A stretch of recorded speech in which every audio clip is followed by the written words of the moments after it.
Hello students, welcome to my YouTube channel CS and IP Tutorials.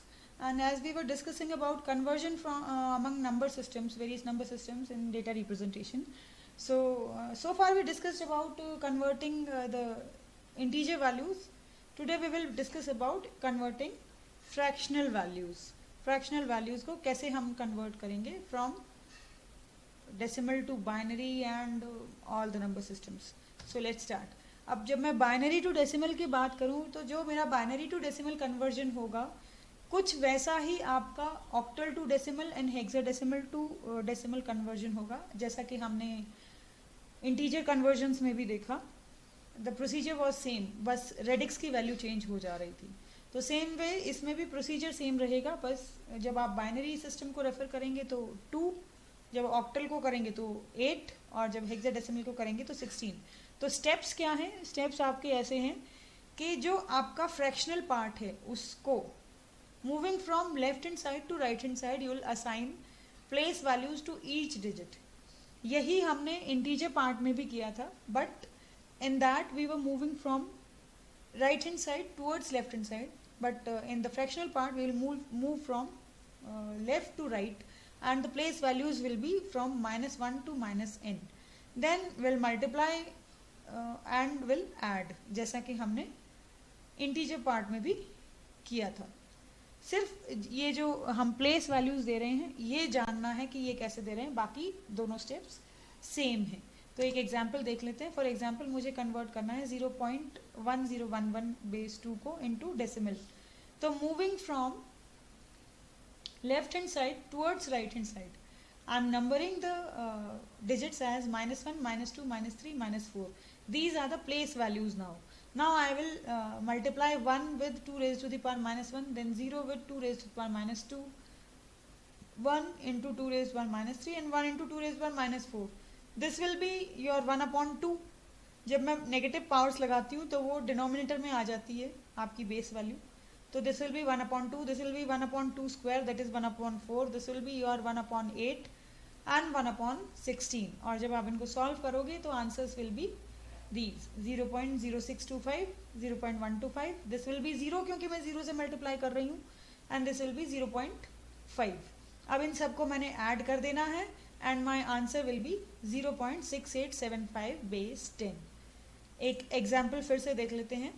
आपको question मिलेगा कुछ इस टाइप से, like 111.0.011 base 2 is equal to question mark base 10. Now I can split this question into 2 parts. एक तो आपका हुआ 111 base 2 जो कि आपका इंटीजर पार्ट है, और एक आपका फ्रैक्शनल पार्ट 0.011 बेस 2. इनको मुझे कन्वर्ट करना है इनटू डेसिमल इक्विवेलेंट. तो इसको कैसे कन्वर्ट करेंगे? You very well know that. हम मूव करेंगे from right hand side towards left hand side.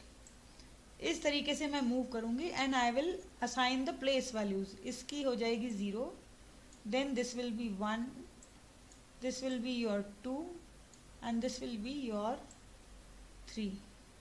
और इस प्लेस वैल्यू को रेज टू द पावर 2 मैंने मल्टीप्लाई किया और अपना आंसर कैलकुलेट करूंगी मैं. So the answer will be 8 + 4 + 2 is equal to 14.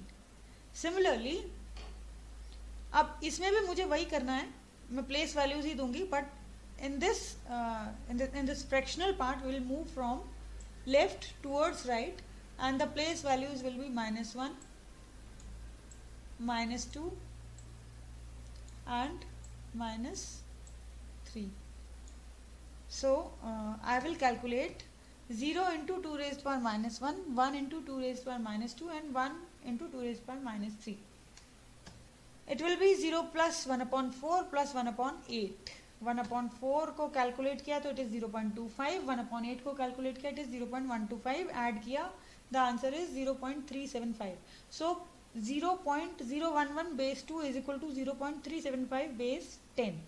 अब मैं क्या करूंगी? अब मैं इन दोनों कैलकुलेशंस को कंबाइन कर दूंगी to get my final answer for this question, which will be 14.375 base 10. So this is how you are going to convert fractional values. Integer values कैसे convert करते हैं वो तो हमने सीखा ही था. fractional values को convert करना हमने सीख लिया. सिमिलरली आप कन्वर्ट करेंगे octal to decimal and hexadecimal to decimal. सिर्फ डिफरेंस इतना है कि 2 की जगह पे 8 आ जाएगा इन केस ऑफ ऑक्टल और 16 आ जाएगा in case of hexadecimal. Question से मैं करके नहीं दिखा रही हूँ क्योंकि इनके क्वेश्चंस बहुत रेयर आते हैं। मेन हमारा डेसिमल टू बाइनरी हो जाता है। देन अभी हमने किया था binary to decimal, now we will do from decimal to binary. तो देखो, जब मैं decimal to binary integer part को कन्वर्ट कर रही थी तो I was repeatedly dividing the number by 2। अब मैं क्या करूँगी, I will repeatedly multiply the number by 2 and will record the integer part. इसको एक बार एग्जाम्पल के थ्रू देख लेते हैं कैसे। फॉर एग्जाम्पल मुझे 0.6875 बेस 10 को कन्वर्ट करना इनटू बाइनरी। सो मैंने क्या किया, 6875 को 2 से मल्टीप्लाई किया। अब आप 2 से मल्टीप्लाई करके देख लो इसको, तो you will get to know कि आंसर मेरा आ रहा है 1.3750, या जिसको मैं ये भी लिख सकती हूँ 1.375। ठीक है, डेसिमल प्लेस के बाद जो टूवर्ड्स राइट हैंड साइड जो जीरोज होती हैं उनका कोई सिग्निफिकेंस नहीं होता है। सो ये जो 1 है ये मैंने कैरी कर लिया, यू कैन सी हेयर। ये जो मेरे को डेसिमल पॉइंट से पहले जो वैल्यू मिली उसको मैंने कैरी कर लिया, और जो मेरी फ्रैक्शनल वैल्यू बच गई आफ्टर मल्टीप्लिकेशन उसको मैं फिर से फॉरवर्ड ले गई and I am going to multiply it again by 2। Multiply किया 2 से तो मेरे को आंसर मिला 0.75। इस 0 को मैंने कैरी कर लिया, 0.75 को फिर से मल्टीप्लाई करूंगी, आई विल गेट 1.50 या 1.5 भी आप इसको लिख सकते हो। 1 को फिर से कैरी कर लिया और 5 को इधर ले आई, फिर से 2 से मल्टीप्लाई किया। ये प्रोसीजर आपका जब तक चलता रहेगा जब तक आपको डेसिमल प्लेस के बाद 0 ना मिल जाए। मतलब डेसिमल प्लेस के बाद जो आपकी फ्रैक्शनल वैल्यू है वो जब तक 0 नहीं हो जाए तब तक हमको मल्टीप्लाई करना है repeatedly by 2। This is the procedure. लेकिन कई बार ऐसा होता है कि ये आपकी 0 आ ही नहीं पाती है या बहुत देर में आती है, तो इतना ज़्यादा लंबा फिर हमें नहीं जाना है। हम मैक्सिमम 1 या 2 या 3 मैक्सिमम 4 डेसिमल प्लेसेस तक हम जाएंगे।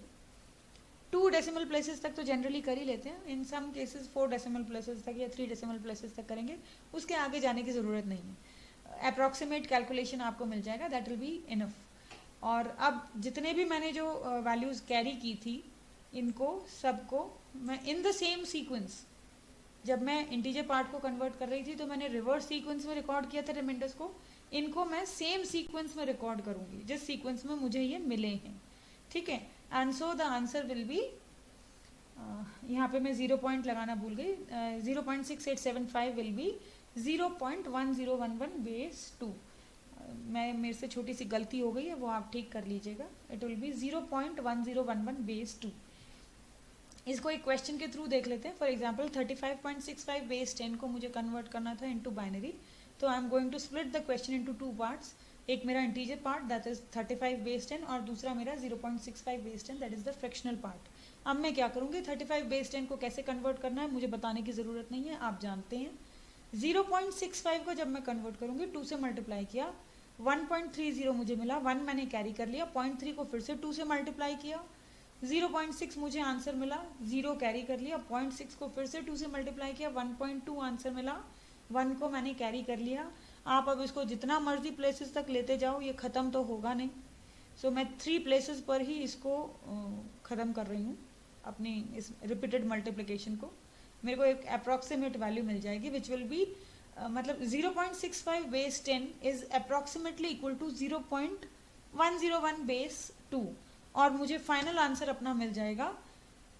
यहाँ से आप ये 35 बेस 10 का कन्वर्जन ले लो तो ये आपका हो गया 1,000,011, एंड देन यहाँ से मैंने फ्रैक्शनल पार्ट का कन्वर्जन ले लिया 0.101 base 2, and this is the final answer.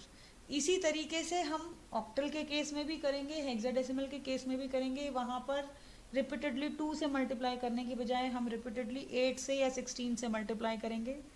Question मैं सॉल्व नहीं कर रही हूँ। Now talking about binary to octal conversion of fractional values, तो उसमें भी हमारा सेम ही प्रोसीजर है जैसे कि हमने इंटीजर पार्ट में किया था। We are going to make pairs of 3 and replace the values from table for the conversion. अब इसमें थोड़ा सा जो डिफरेंस वो है ये है कि जैसे आपने देखा यहाँ पर जब मैंने पेयर्स बनाने चाहे तो मेरे जो 3 के पेयर बने, एक पेयर मेरा ये बन गया, एक पेयर मेरा ये बन गया, और ये 1 मेरा जो है ये सिंगल रह गया। तो इस केस में हम towards right hand side zeros append कर देंगे, because in fractional values right hand side पे जो जीरो होती है उसका कोई सिग्निफिकेंस नहीं होता है। So just to make pairing हम right hand side zeros append करेंगे, जैसा कि हमने इंटीजर पार्ट में लेफ्ट हैंड साइड में जीरो अपेंड की थी। And in making the pairs we will move from left to right, not from right to left. So you can see here मैंने इस क्वेश्चन को सॉल्व कर रखा है। 3 की पेयरिंग बनाई, यहाँ पर मेरा ये 1 सिंगल रह गया था, तो मैंने टूवर्ड्स लेफ्ट हैंड साइड दो जीरो अपेंड की, फिर जो वैल्यूज थी उनको टेबल से रिप्लेस किया, आई गॉट 107। इसी तरीके से फ्रैक्शनल पार्ट में भी ये मेरा 0 हो गया, ये मेरा 4 हो गया, ये 1 सिंगल था तो 2 जीरो अपेंड कर दी and it is again 4। So my final answer is 107.44 base 8। इसी तरीके से आप जब ऑक्टल टू बाइनरी करोगे तो उसमें तो कोई जीरो अपेंड करने का भी चक्कर नहीं है, सिंपली बस आपको जो डिजिट है उसको रिप्लेस कर देना है from the table and you will get the answer. इसी तरीके से जब मैं बाइनरी टू हेक्साडेसिमल कन्वर्ट करूंगी तो भी प्रोसीजर वही है, 4 की पेयरिंग बनाएंगे। You can C same question को मैंने हेक्साडेसिमल वैल्यू में भी कन्वर्ट करके दिखाया है, तो बिल्कुल वही तरीका है। 4 की पेयरिंग बनाई है moving from left hand side towards right hand side in the fractional part. जो इंटीजर पार्ट था वो बिल्कुल सेम ही है, and my answer is 47.12 base 16. So this is how we are going to convert fractional values, and this is all about converting numeric values from one number system into another. Next we will study about how to add two binary numbers and about their representation in memory along with their sign. मतलब मुझे integers को, positive integers भी आ जाएंगे जिसमें और negative integers भी आ जाएंगे, उनको मैं मेमोरी में किस तरीके से रिप्रेजेंट करूंगी, that will learn in the next video. Thank you so much.